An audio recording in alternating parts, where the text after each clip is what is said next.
بسم الله الرحمن الرحيم ياسين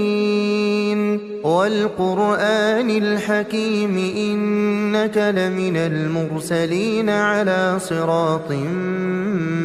مستقيم تنزيل العزيز الرحيم لتنذر قوما ما أنذر آباؤهم فهم غافلون لقد حق القول على أكثرهم فهم لا يؤمنون إنا جعلنا في أعناقهم أغلالا فهي إلى الأذقان فهم مقمحون وجعلنا من بين أيديهم سدا ومن خلفهم سدا فأغشيناهم فهم لا يبصرون وسواء عليهم أأنذرتهم أم لم تنذرهم لا يؤمنون إنما تنذر من اتبع الذكر وخشي الرحمن بالغيب فبشره بمغفرة وأجر كريم إنا نحن نحيي الموتى ونكتب ما قدموا وآثارهم وكل شيء أحصيناه في إمام مبين واضرب لهم مثلا أصحاب القرية إذ جاءها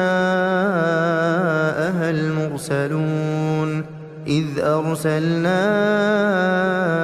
إليهم اثنين فكذبوهما فعززنا بثالث فقالوا إنا إليكم مرسلون قالوا ما أنتم إلا بشر مثلنا وما أنزل الرحمن من شيء إن أنتم إلا تكذبون قالوا ربنا يعلم إنا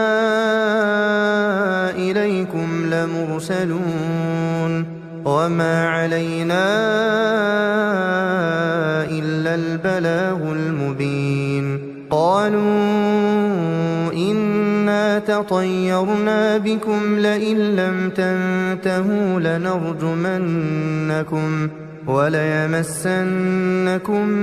منا عذاب أليم قالوا طائركم معكم أئن ذكرتم بل أنتم قوم مسرفون وجاء من أقصى المدينة رجل يسعى قال يا قوم اتبعوا المرسلين اتبعوا من لا يسألكم أجرا وهم مهتدون وما لي لا أعبد الذي فطرني وإليه ترجعون أأتخذ من دونه آلهة إن يردني الرحمن بضر لا تغن عني شفاعتهم شيئا ولا ينقذون إني إذا لفي ضلال مبين إني آمنت بربكم فاسمعون قيل ادخل الجنة قال يا ليت قومي يعلمون بما غفر لي ربي وجعلني من المكرمين وما أنزلنا على قومه من بعده من جند من السماء وما كنا منزلين إن كانت إلا صيحة واحدة فإذا هم خامدون يا حسرة على العباد يا حسرة على العباد يا حسرة على العباد ما يأتيهم من رسول إلا كانوا به يستهزئون ألم يروا كم أهلكنا قبلهم من القرون أنهم إليهم لا يرجعون وإن كل لما جميع لدينا محضرون وآية لهم الأرض الميتة أحييناها وأخرجنا منها حبا فمنه يأكلون وجعلنا فيها جنات من نخيل وأعناب وفجرنا فيها من العيون ليأكلوا من ثمره وما عملته أيديهم أفلا يشكرون سبحان الذي خلق الأزواج كلها مما تنبت الأرض ومن أنفسهم ومما لا يعلمون وآية لهم الليل نسلخ منه النهار فإذا هم مظلمون والشمس تجري لمستقر لها ذلك تقدير العزيز العليم والقمر قدرناه منازل حتى عاد كالعرجون القديم لا الشمس ينبغي لها أن تدرك القمر ولا الليل سابق النهار وكل في فلك يسبحون وآية لهم أنا حملنا ذريتهم في الفلك المشحون وخلقنا لهم من مثله ما يركبون وإن نشأ نغرقهم فلا صريخ لهم ولا هم ينقذون إلا رحمة منا ومتاعا إلى حين وإذا قيل لهم اتقوا ما بين أيديكم وما خلفكم لعلكم ترحمون وما تأتيهم من آية من آيات ربهم إلا كانوا عنها معرضين وإذا قيل لهم أنفقوا مما رزقكم الله قال الذين كفروا للذين آمنوا أنطعم من لو يشاء الله أطعمه إن أنتم إلا في ضلال مبين ويقولون متى هذا الوعد إن كنتم صادقين ما ينظرون إلا صيحة واحدة تأخذهم وهم يخصمون فلا يستطيعون توصية ولا إلى أهلهم يرجعون ونفخ في الصور فإذا هم من الأجداث إلى ربهم ينسلون قالوا يا ويلنا من بعثنا من مرقدنا هذا ما وعد الرحمن وصدق المرسلون إن كانت إلا صيحة واحدة فإذا هم جميع لدينا محضرون فاليوم لا تظلم نفس شيئا ولا تجزون إلا ما كنتم تعملون إن أصحاب الجنة اليوم في شغل فاكهون هم وأزواجهم في ظلال على الأرائك متكئون لهم فيها فاكهة ولهم ما يدعون سلام قولا من رب رحيم وامتازوا اليوم أيها المجرمون ألم أعهد إليكم يا بني آدم ألا تعبدوا الشيطان إنه لكم عدو مبين وأن اعبدوني هذا صراط مستقيم ولقد أضل منكم جبلا كثيرا أفلم تكونوا تعقلون هذه جهنم التي كنتم توعدون اصلوها اليوم بما كنتم تكفرون اليوم نختم على أفواههم وتكلمنا أيديهم وتشهد أرجلهم بما كانوا يكسبون ولو نشاء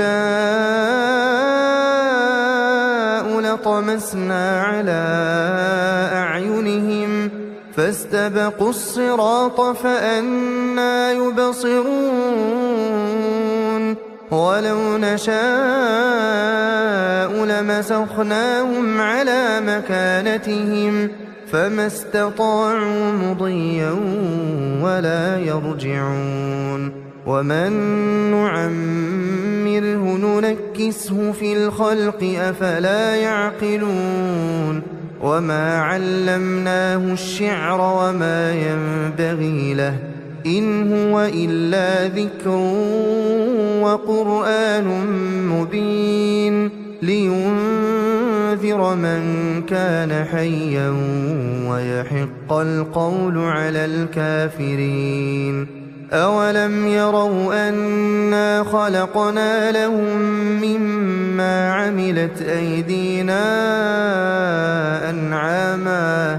فهم لها مالكون وذللناها لهم فمنها ركوبهم ومنها يأكلون ولهم فيها منافع ومشارب أفلا يشكرون واتخذوا من دون الله آلهة لعلهم ينصرون لا يستطيعون نصرهم وهم لهم جند محضرون فلا يحزنك قولهم إنا نعلم ما يسرون وما يعلنون أولم ير الإنسان أنا خلقناه من نطفة فإذا هو خصيم مبين وضرب لنا مثلا ونسي خلقه قال من يحيي العظام وهي رميم قل يحييها الذي أنشأها أول مرة وهو بكل خلق عليم الذي جعل لكم من الشجر الأخضر نارا فإذا أنتم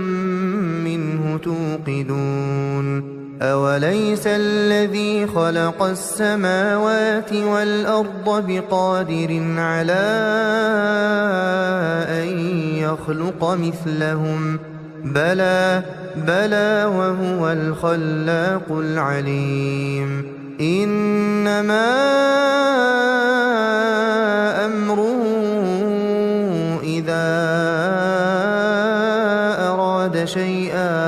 إذا أراد شيئا أن يقول له كن فيكون فسبحان الذي بيده ملكوت كل شيء وإليه ترجعون. بسم الله الرحمن الرحيم الرحمن علم القرآن خلق الإنسان علمه البيان الشمس والقمر بحسبان والنجم والشجر يسجدان والسماء رفعها ووضع الميزان ألا تطغوا في الميزان وأقيموا الوزن بالقسط ولا تخسروا الميزان والأرض وضعها للأنام فيها فاكهة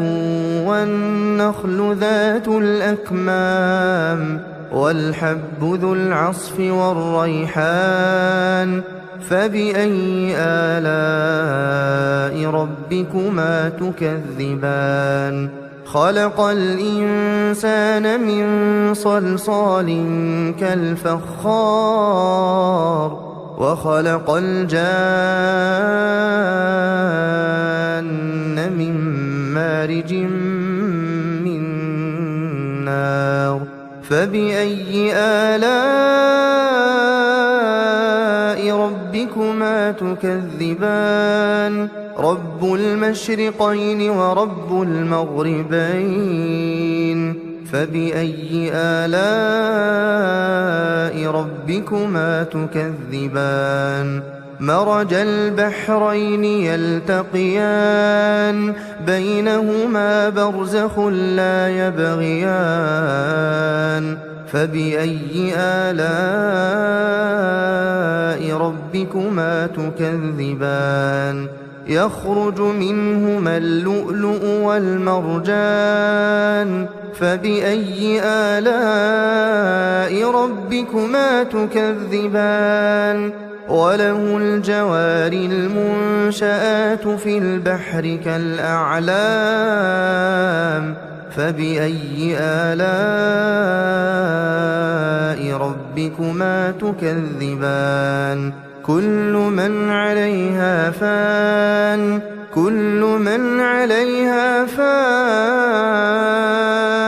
ويبقى وجه ربك ذو الجلال والإكرام فبأي آلاء ربكما تكذبان يسأله من في السماوات والأرض كل يوم هو في شأن فبأي آلاء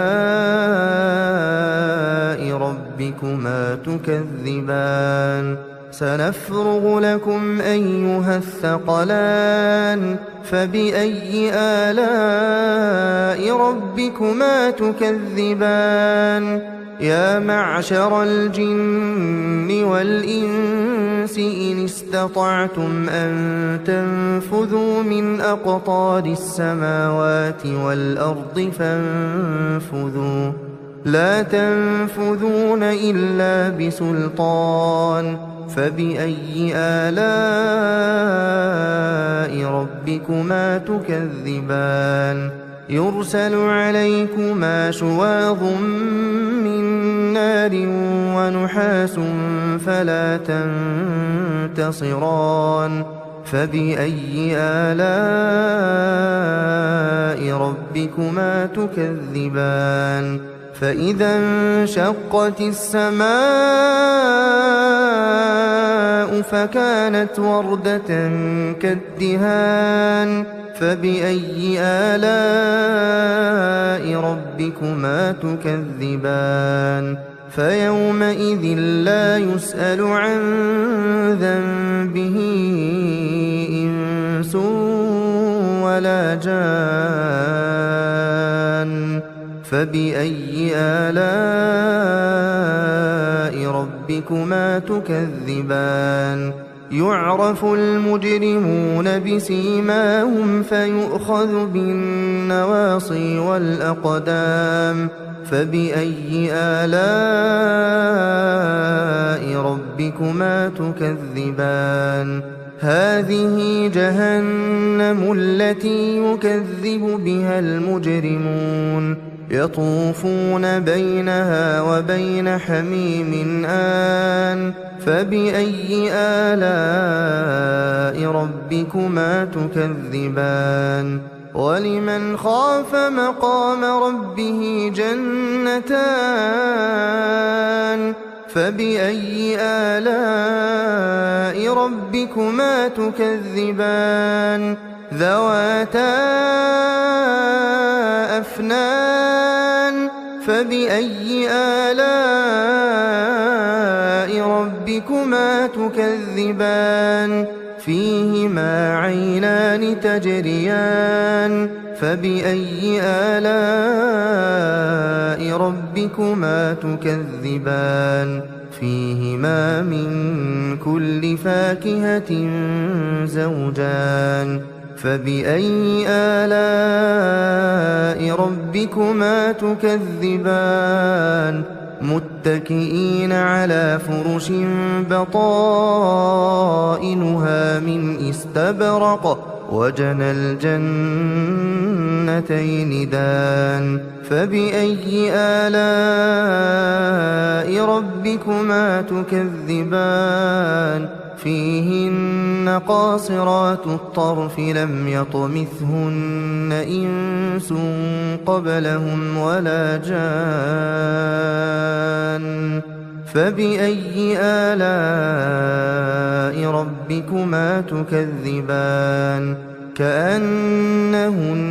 الياقوت والمرجان فبأي آلاء ربكما تكذبان هل جزاء الإحسان إلا الإحسان فبأي آلاء ربكما تكذبان ومن دونهما جنتان فبأي آلاء ربكما تكذبان مدهامتان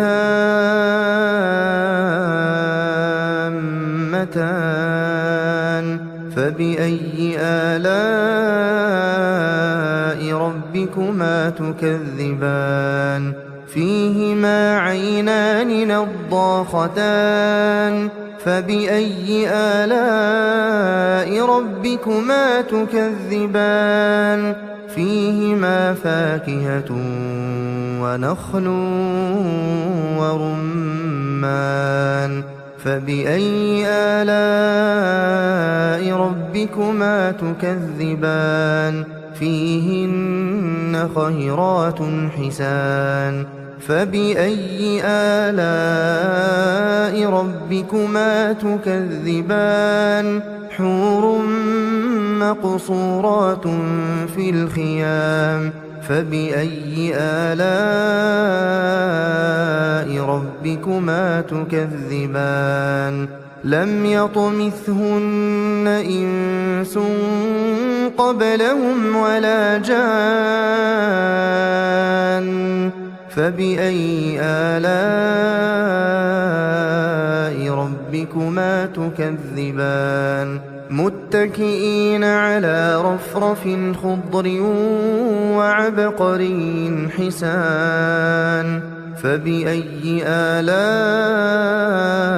ربكما تكذبان تبارك اسم ربك ذي الجلال والإكرام بسم الله الرحمن الرحيم إذا وقعت الواقعة ليس لوقعتها كاذبة خافضة رافعة إذا رجت الأرض رجا وبست الجبال بسا فكانت هباء منبثا وكنتم أزواجا ثلاثة فأصحاب الميمنة ما أصحاب الميمنة وأصحاب المشأمة ما أصحاب المشأمة والسابقون السابقون أولئك المقربون في جنات النعيم ثلة من الأولين وقليل من الآخرين على سرر موضونة متكئين عليها متقابلين يطوف عليهم ولدان مخلدون بأكواب وأباريق وكأس من معين لا يصدعون عنها ولا ينزفون وفاكهة مما يتخيرون ولحم طير مما يشتهون وحور عين كأمثال اللؤلؤ المكنون جزاء بما كانوا يعملون لا يسمعون فيها لغوا ولا تأثيما إلا قيلا سلاما سلاما وأصحاب اليمين ما أصحاب اليمين في سدر مخضود وطلح منضود وظل ممدود وماء مسكوب وفاكهة كثيرة لا مقطوعة ولا ممنوعة وفرش مرفوعة إنا أنشأناهن إنشاء فجعلناهن أبكارا عربا أترابا لأصحاب اليمين ثلة من الأولين وثلة من الآخرين وأصحاب الشمال ما أصحاب الشمال في سموم وحميم وظل من يحموم لا بارد ولا كريم إنهم كانوا قبل ذلك مترفين وكانوا يصرون على الحنث العظيم وكانوا يقولون أئذا متنا وكنا ترابا وعظاما أئنا لمبعوثون أو آباؤنا الأولون قل إن الأولين والآخرين لمجموعون إلى ميقات يوم معلوم ثم إنكم أيها الضالون المكذبون لآكلون من شجر من زقوم فمالئون منها البطون فشاربون عليه من الحميم فشاربون شرب الهيم هذا نزلهم يوم الدين نحن خلقناكم فلولا تصدقون أفرأيتم ما تمنون أأنتم تخلقونه أم نحن الخالقون نحن قدرنا بينكم الموت وما نحن بمسبوقين على أن نبدل أمثالكم وننشئكم فيما لا تعلمون ولقد علمتم النشأة الأولى فلولا تذكرون أفرأيتم ما تحرثون أأنتم تزرعونه أم نحن الزارعون لو نشاء لجعلناه حطاما فظلتم تفكهون إنا لمغرمون بل نحن محرومون أفرأيتم الماء الذي تشربون أأنتم أنزلتموه من المزن أم نحن المنزلون لو نشاء جعلناه أجاجا فلولا تشكرون أفرأيتم النار التي تورون أأنتم أنشأتم شجرتها أم نحن المنشئون نحن جعلناها تذكرة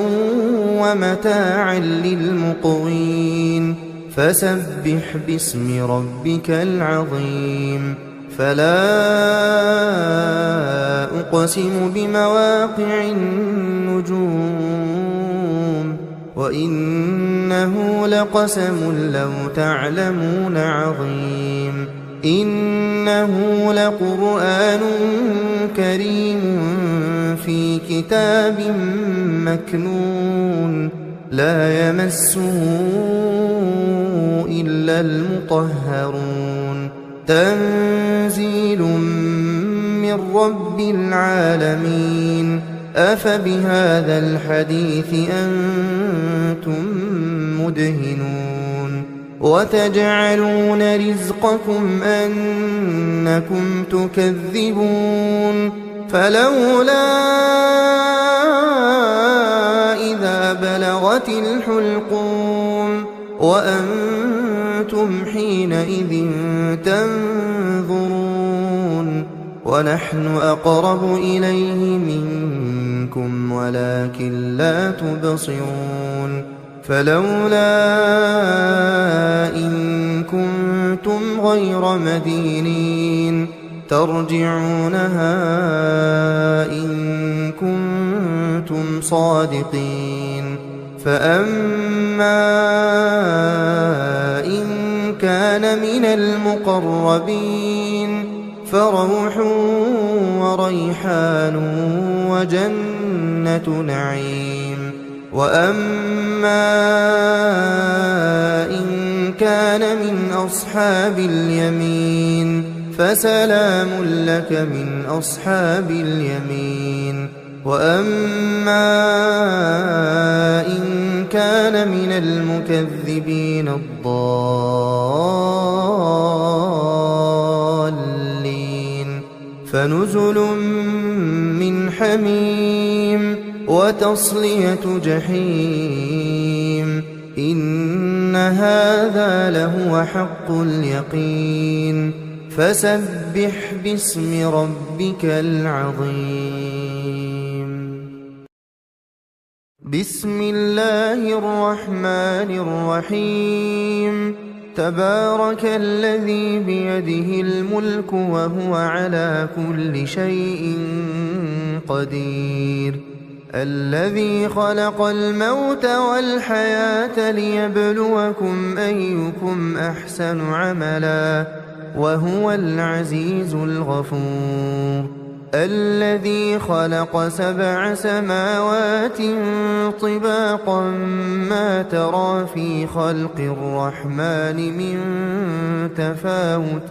فارجع البصر هل ترى من فطور ثم ارجع البصر كرتين ينقلب إليك البصر خاسئا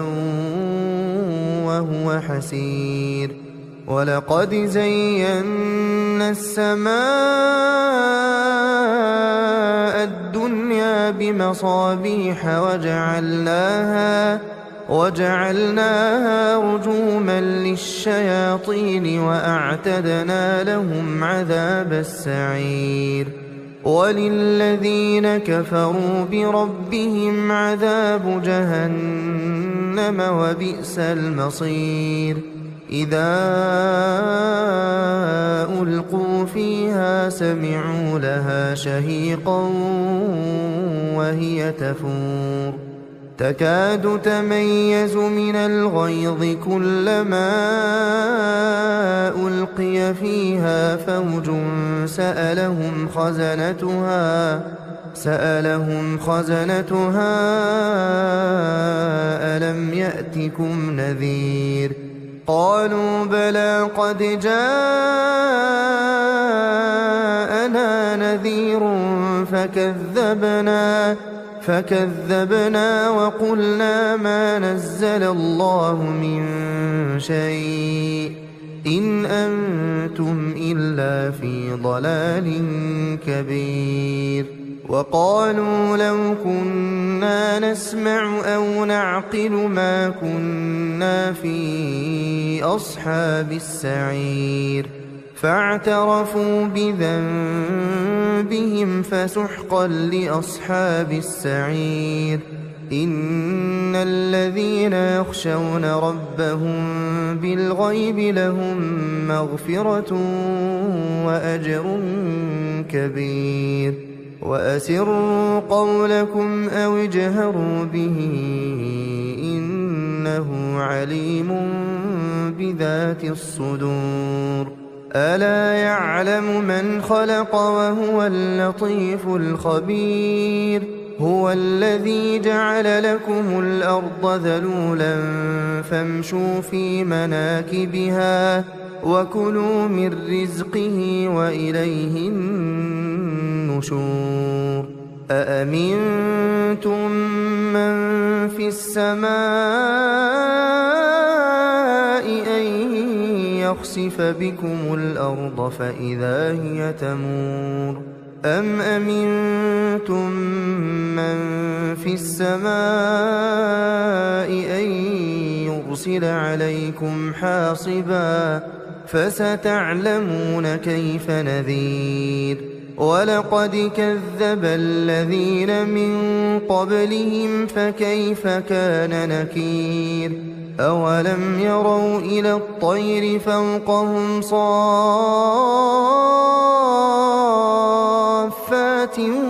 ويقبضن ما يمسكهن إلا الرحمن إنه بكل شيء بصير أمن هذا الذي هو جند لكم ينصركم من دون الرحمن إن الكافرون إلا في غرور أمن هذا الذي يرزقكم إن أمسك رزقه بل لجوا في عتو ونفور أفمن يمشي مكبا على وجهه أهدى أمن يمشي